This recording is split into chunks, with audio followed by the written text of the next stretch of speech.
Military experts estimate that Russia spends nearly $1 billion a day to wage war in Ukraine. A significant share of such expenses is the destroyed machinery and expended ammunition used to terrorize Ukraine on a daily basis. Despite an enormous advantage the enemy has in equipment and firepower, Ukrainians are not just successfully repelling the invasion, but also carrying out painful counterattacks on the Russian troops. How is this possible? In today's focus, heavy artillery and how, with your help, it can alter the course of the war. In this war, Ukraine and Russia are using various types of artillery units. Generally speaking, they come in two types: barrel and rocket artillery. The first type are the well-known common artillery systems.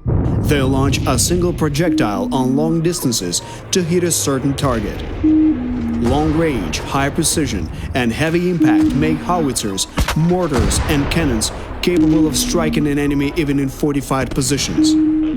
Such barrel artillery units as Msta, Akatsiya, and Pion predominate along the front lines. The multiple launch rocket systems, or MLRS, are something else. Various types of MLRS are capable of launching more than 10 rockets in a single volley, covering tens of kilometers to reach a target. The most common MLRS systems in the Ukrainian war are Grad, Uragan, and Smerch. Such systems have proved their efficiency against infantry and machinery in open spaces.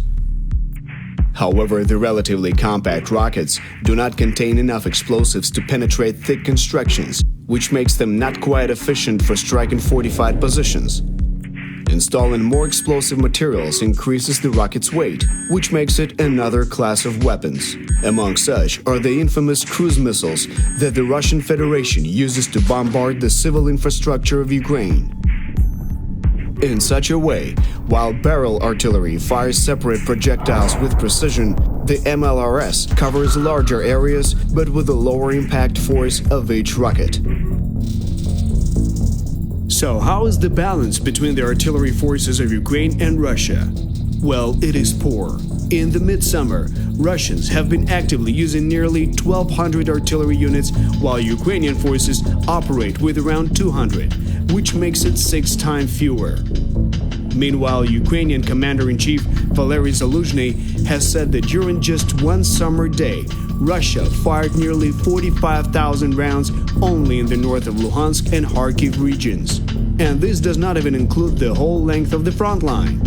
Ukraine's daily return fire consists of 4,000 to 6,000 rounds. So why, considering such an immense advantage, does Putin continually fail to dominate Ukraine completely? Firstly, Ukrainians know how to fight a war. Ukrainian artillerymen are one of the best in the world, getting a proper education in acclaimed artillery schools of Ukraine, in Sumy, Odessa, and Khmelnytsky. It is also worth noting the effective use of software for targeting artillery. The most distinguished of them is called Kropiva, and it was designed by volunteers. Add the experience gained since 2014 and the motivation. Another advantage, skillful use of drones for target identification. Learn more about drones in our first video, Fight for Freedom, the God's View. Apart from drones, motivation, and marksmanship, Ukrainians now also have something essential: Western weapons. Ukraine and Russia have fundamentally different approaches in terms of tactics and strategy. While Russians simply carpet bomb large areas with thousands of projectiles, Ukrainians fire less but with higher precision. NATO artillery systems, which Ukraine is so greatly requires, come in handy here.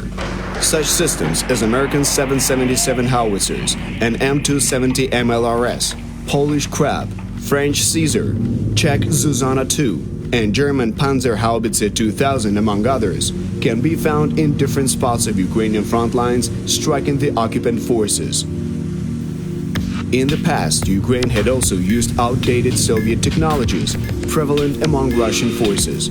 However, most Soviet artillery systems are out of service or not supplied with ammunition. The thing is that heavy Soviet artillery is using 152mm projectiles, while the NATO standard is 155mm. Ukraine has used almost all its reserves of 152mm rounds, and there's nowhere to get more from, as Russia bought almost all available stocks in the world back in March. That is why the majority of the 200 artillery systems striking the invaders of Ukraine are supplied by the Allies. However, this also has its benefits, as the NATO artillery is truly more efficient than the Soviet. A Ukrainian artillery expert helped us figure it all out. Не можна навіть порівнювати артилерію НАТО і стару в основному розроблену ще у часи СРСР. Це як порівнювати люксове авто знаменитого бренду і якусь малолітражку економ-класу.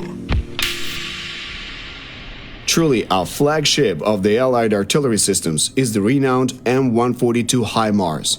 This multiple rocket launch system is capable of striking targets within a 300 kilometers range, depending on the ammunition type.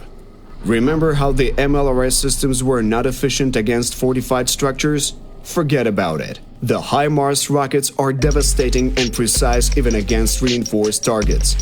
Ukrainian artillerymen even described cases when a first rocket made a hole in a building so that the second rocket could strike the enemy inside.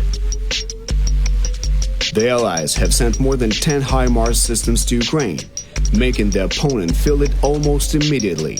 Only within a week after the said systems appeared on the front, tens of enemy ammunition warehouses were leveled to the ground.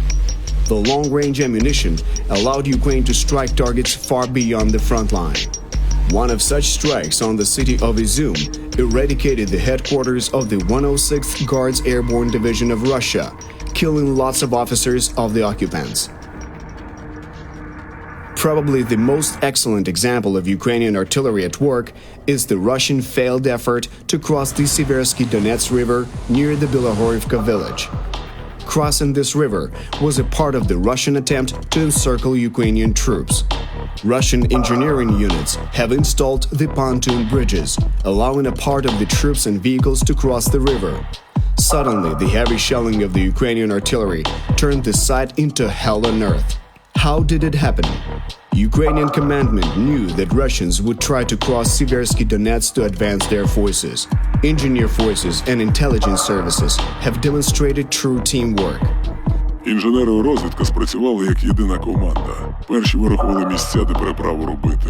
Найбільш логічно, а другі дронами і іншими методами пересвідчилися, що росіяни намагатимуться переправлятися саме тут. Thanks to sufficient preparation, artillery knew exactly where to hit. Choosing the moment when Russians slowed down on both banks of the river, Ukrainians have struck a devastating blow. Коли рештки ще нещодавно потужної бойової одиниці намагалися втекти, їх наздогнала ще й українська авіація, яка теж виявилася зовсім не знищеною.